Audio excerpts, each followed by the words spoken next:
Hyderabad LB Nagar sub register ఆఫీసులో దళార్ల రాజ్యం సాగుతుంది. సిబ్బంది మాత్రమే ఉండాల్సిన చోట ప్రైవేట్ వ్యక్తులు హల్చల్ చేస్తున్నారు. కీలకమైన డాక్యుమెంటేషన్ ప్రాసెస్ చేస్తున్నారు. రిజిస్టర్ జ్యోతి కనుసన్నలోనే ఇదంతా జరుగుతుంది అనేది కాదనలేని సత్యం. నిజానికి లోపల సిబ్బంది అవుట్సోర్సింగ్ ఉద్యోగుల మినహా ఎవరూ లోపల ఉండకూడదు. సబ్ రిజిస్టర్ ఆఫీసులో ప్రైవేట్ వ్యక్తులు నిషేధం. దీనిపై బీఆర్కే న్యూస్ ప్రతినిధి జిల్లా రిజిస్టర్ సంతోష్ను వివరణ అడిగారు. దీనికి ఆయన చెప్పిన సమాధానం దారుణంగా ఉంది. మీరు ఎవరికైనా కంప్లైంట్ ఇచ్చుకోండి అంటూ తాము తీసుకునే చర్యలు మాత్రం తీసుకుంటామని చేతులు దులుపుకున్నారు. ఇంత జరుగుతున్నా కనీసం ఒక్కసారైనా జిల్లా రిజిస్టర్ సంతోష్ తనిఖీలు చేయలేదని వాదనలు వినిపిస్తున్నాయి. మొత్తం జిల్లా పరిధిలోనే 31 రిజిస్టర్ ఆఫీసులో ఇదే జరుగుతోందనే విమర్శలు బలంగా వినిపిస్తున్నాయి. ఇదిలా ఉంటే అవుట్సోర్సింగ్ ఉద్యోగులకు 31 నెలలుగా ప్రభుత్వం జీతాలు చెల్లించడం లేదనే, అందుకే ప్రైవేట్ వ్యక్తుల జోక్యం పెరిగిపోయిందనే వాదనలు కూడా చక్కర్లు కొడుతున్నాయి. ఇదే అంశంపై ఎల్బీ నగర్ సబ్ రిజిస్టర్ జ్యోతిని ప్రశ్నిస్తే అలాంటిదేమీ లేదు, పాత వీడియోలు చూపించి బెదిరిస్తున్నారా అనేలా సమాధానం ఇచ్చింది.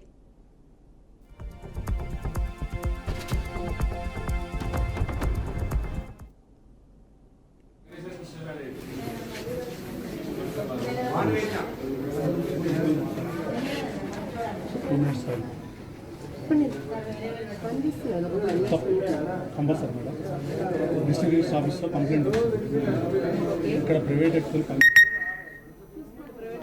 ఆల్రెడీ వీడియోలు అదే మీరు ఏంటి మేడం దాని గురించి ఎవరిని అవుట్సోర్సింగ్ వాళ్ళకి 21 నెలల నుంచి జీతాలు ఇవ్వట్లేదు. ప్రైవేట్ వ్యక్తులు మీ దాంట్లో పని చేయరు, అయినా పని చేపిస్తారు. రఘు అనే వ్యక్తి ఈరోజు పని చేశారు. రఘు మీకు తెలియదా? వీడియోలు పూర్తున్నాయి మేడం, సీసీ కెమెరాలు. ఇప్పుడు ఈ రోజు మీది ఇది చూపేనా మా దగ్గర ఉంది? రఘు కాదు, ఇది మీరు కాదా?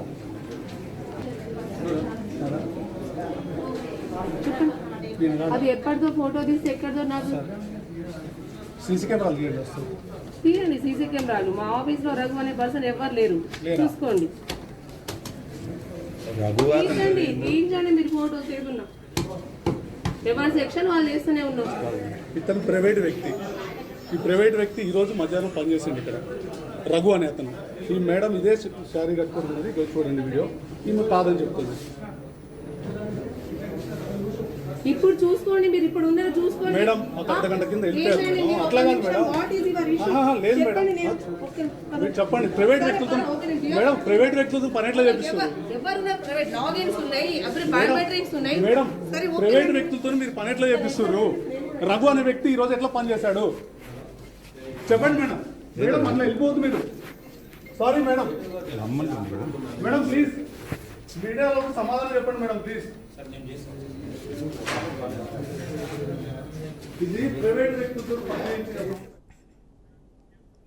ఇక ఇదే అంశంపై మరింత సమాచారం మా ఇన్పుట్ ఎడిటర్ రామ్ అందిస్తారు. రామ్ చెప్పండి. నిన్న జరిగిన సంఘటన అంటే ఎల్బీ నగర్ సంబంధించి సబ్ రిజిస్టర్ ఆఫీస్ అయితే ప్రైవేట్ వ్యక్తుల వ్యవహారం అయితే తీవ్ర విమర్శలకైతే తావిస్తుంది. దీని ప్రకారంగా చూస్తే మాత్రము అక్కడ ఎందుకు ప్రైవేట్ వ్యక్తులు ఉంటున్నారు? ఒక గవర్నమెంట్ ఆఫీస్ లో, ఎందుకంటే కీలకమైన డాక్యుమెంట్ ఉండే ప్రదేశంలో బయటి వ్యక్తులతో రిజిస్ట్రేషన్ కార్యక్రమాలు కొనసాగి సబ్ రిజిస్టర్ జ్యోతి మాత్రము దాని మీద తీవ్ర విమర్శలు వస్తున్నాయి. అంటే అక్కడ ఎందుకు ఏం జరుగుతుంది, ఏంటి, ప్రైవేటు వ్యక్తులకు ఎవరు వేతనాలు ఇస్తున్నారు అనే దాని మీద అయితే భిన్న కోణంలో అయితే విమర్శలు వస్తున్నాయి. మానస, అంటే ఒక విధంగా చూడాలి, ఒక విధంగా చూస్తే మాత్రము ఒక ప్రైవేట్ వ్యక్తి అంటే అక్కడ మొత్తం దళారులు, అంటే గతంలో కూడా బీఆర్కే నుంచి అయితే కథనాలు అయితే ప్రచారం చేశామో అక్కడ దళారుల వ్యవస్థ అనేది పూర్తిగా దళారుల వ్యవస్థ చేతులలో ఉందని మనకు పూర్తిగా కనిపిస్తుంది. ఎందుకంటే మనకు బీఆర్కే నుంచి కథనాలు అయితే వేసాము, దానికి సంబంధించిన దళారులు లేనిది అక్కడ ఒక కొనుగోలు కావచ్చు, అమ్మకాలు కావచ్చు, ఏదైనా సరే రిజిస్ట్రేషన్ ప్రక్రియ కొనసాగించాలి అంటే కంపల్సరీగా అక్కడ దళారుల నుంచే వెళ్తేనే పని అవుతుంది అనేది మాత్రం ప్రజల నుంచి తీవ్ర విమర్శలు వస్తున్నాయి. గతంలో కూడా బీఆర్కే నుంచి కథనాలకైతే తెలంగాణ రాష్ట్ర ప్రభుత్వంలో అధికారులు అటు సైడ్ తొంగి చూసిన పరిస్థితి లేదు. ఏసీబీ అధికారులు ఇలాంటి అధికారుల మీద చర్యలు తీసుకోవాలి. మనము నిన్న ఏదైతే అక్కడ డిస్ట్రిక్ట్ రిజిస్టర్ సంతోష్ గారిని వివరణ కూడా అడిగామో దానికి సంబంధించిన వివరాలు అతను ఇచ్చిన వివరాలు ఏమనగా, అంటే అక్కడ పనిచేస్తున్న అవుట్ సోర్సింగ్ ఎంప్లాయీస్ కు 21 నెలలుగా జీతాలు రావడం లేదు. ఏం చేయాలి మేము? అక్కడ ప్రభుత్వం మాత్రం ఏం స్పందించట్లేదు. వాళ్ళకి జీతాలు ఎలా ఇవ్వాలి అనేది సందిగ్ధంలో ఉన్నాము. అంతేగాని అక్కడ అవుట్ సోర్సింగ్ ఉద్యోగులు కొంతమంది రావడం లేదు. మేము ఏం చేయాలి? మేము ఇంట్లో కూర్చోవాలా? ఇక్కడ మేము ఉద్యోగాలు చేయలేమని కూడా వివరించిన పరిస్థితి కూడా ఉంది. అంటే ఒక విధంగా చూస్తే మాత్రము అంటే అవుట్ సోర్సింగ్ ఎంప్లాయీస్ కు జీతాలు ఇవ్వాల్సిన బాధ్యత రాష్ట్ర ప్రభుత్వం మీద ఉంది. కానీ బయట వ్యక్తులు ఎందుకు నియమించుకుంటున్నారు అనేది ఒక విమర్శ వస్తుంది. అంటే దీని మీద మన టీఆర్సీ న్యూస్ ప్రతినిధి ఎవరైతే మాధవరెడ్డి అంటే ఎల్బీ నగర్ సంబంధించిన మాధవరెడ్డి అయితే అక్కడ సబ్ రిజిస్టర్ అయితే ప్రశ్నించడం జరిగింది. మేడం, ప్రైవేట్ వ్యక్తి ఎందుకు, రఘు అనే వ్యక్తి ఎందుకు ఇక్కడ రిజిస్ట్రేషన్ చేసే ప్రక్రియ ఎందుకు స్టార్ట్ చేస్తున్నారనే వివరణగా ఆమె మన రిపోర్ట్ల మీద చెందినట్లు మనకు మొత్తం తెలుస్తుంది. కథనాల ప్రకారం చూస్తే మాత్రమే మన బీఆర్పీ స్క్రీన్ మీద తెలుస్తుంది. మీరు ఎవరు రఘు అంటే ఎవరో అతను నాకు తెలియదు అంటుంది. మీరు పాత వీడియోలు చూపిస్తున్నారని దబాయించడం కూడా జరుగుతుంది. అంటే ఒక విధంగా చూస్తే ఎక్కడైతే సబ్ రిజిస్టర్ నిన్న మాత్రం రఘు అనే బయట వ్యక్తితో అంటే రిజిస్ట్రేషన్ సంబంధించిన కార్యకలాపాలు చేస్తున్నారు. దానికి సంబంధించిన సీసీ ఫుటేజ్ మొత్తం తీయాల్సిందిగా అక్కడ అధికారులు పర్యవేక్షణ కంపల్సరీ చేయాలి. డిస్ట్రిక్ట్ రిజిస్టర్ మాత్రము వెంటనే చర్యలు తీసుకోవాలని విమర్శలు వస్తుంది. అంటే ఒక విధంగా చూస్తే మాత్రము గతంలో కూడా అంటే నిన్న కూడా చూడవచ్చు. అంటే మనము తెలంగాణలో మాత్రం సబ్ రిజిస్టర్ ఆఫీస్ లో మాత్రం ఎందుకు అంత అవకతవకలు జరుగుతున్నాయి, దాని మీద రాష్ట్ర ప్రభుత్వం దృష్టి పెట్టలేదా లేకపోతే ఏసీ అధికారులు దృష్టి పెట్టలేదన్న మరొక విమర్శ వస్తుంది. అంటే నిన్న 2000 కోట్లకు సంబంధించిన అయితే ల్యాండ్ కు సంబంధించిన వ్యవహారంలో ఒక సబ్ రిజిస్టర్ సస్పెండ్ చేసిన పరిస్థితులు మనం చూసాం.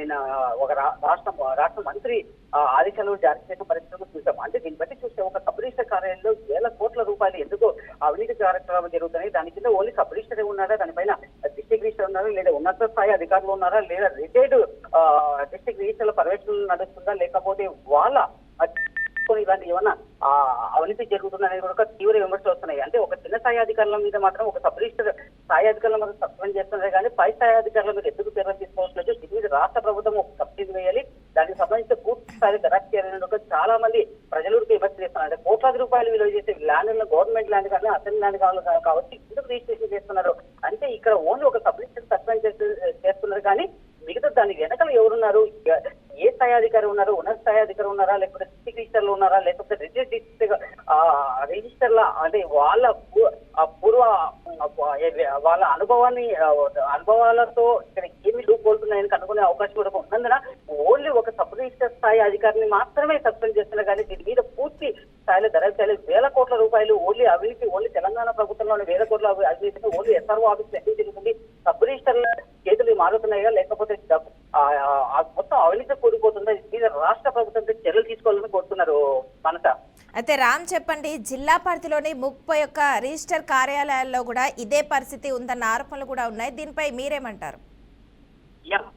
ఒక రంగారెడ్డికి సంబంధించి అయితే రంగారెడ్డికి సంబంధించిన సబ్ రిజిస్టర్ల ఆఫీస్ లో మాత్రం 30 సబ్ రిజిస్టర్లు డిస్ట్రిక్ట్ రిజిస్టర్ ఎవరైతే ఉన్నారో సంతోష్ కింద నడుస్తున్నాయి. కానీ ఈ 37 సబ్ రిజిస్టర్ ఆఫీసులో ఒక నెలకు ఒక్కసారైనా పరిశీలిస్తున్నారా లేదా అనేది తెలుస్తుంది. ఎందుకంటే ఒక డిస్ట్రిక్ట్ రిజిస్టర్ స్థాయి అధికారి ఒకసారి పరిశీలించాలా, మొత్తం అక్కడ ఏం జరుగుతుంది, ఏ సబ్ రిజిస్టర్ ఆఫీసులకు వెళ్ళినా కూడా కొనుగోలు అమ్మకాల కన్నా కొనుగోలు చేసే వ్యక్తుల కన్నా కొనుగోలు అమ్మకాలు చేసే వ్యక్తుల కన్నా దళారులు ఎక్కువగా ఉంటున్నారని మనకు పూర్తిగా విజువల్స్ కూడా మన దగ్గర ఉన్నాయి. అంటే దీని ప్రకారం చూస్తే దళారులు పూర్తిగా దళారులమయం అయిపోతున్న సబ్ రిజిస్టర్ ఆఫీసుల మీద ఎందుకు చర్యలు తీసుకోవట్లేదు, దీని మీద ఏసీ అధికారులు చర్యలు చేయాలని రాష్ట్ర ప్రభుత్వం దీని మీద స్ట్రిక్ట్ గా ప్రవర్తించాలి అనేది కూడా మనకు ఒక వినవాదన వస్తుంది. ప్రజలు అక్కడ ఏదైనా ఒక కామన్ మ్యాన్ ఒక రిజిస్ట్రేషన్ చేయాలన్నా, ఒక కొనుగోలు చేయాలన్నా, ఏదైనా సరే రిజిస్ట్రేషన్ కార్యక్రమాలు చేయాలి అంటే ఒక కామన్ మ్యాన్ చేస్తున్న పరిస్థితి కూడా లేదు. ఎందుకంటే యాజ్ పర్ చట్ట ప్రకారంగా వెళ్తే మాత్రం రోజు తరబడి తిరగాల్సి వస్తుంది, చెప్పులు తిరగాల్సి వస్తుంది కదా, ప్రజల నుంచి అవకాశం.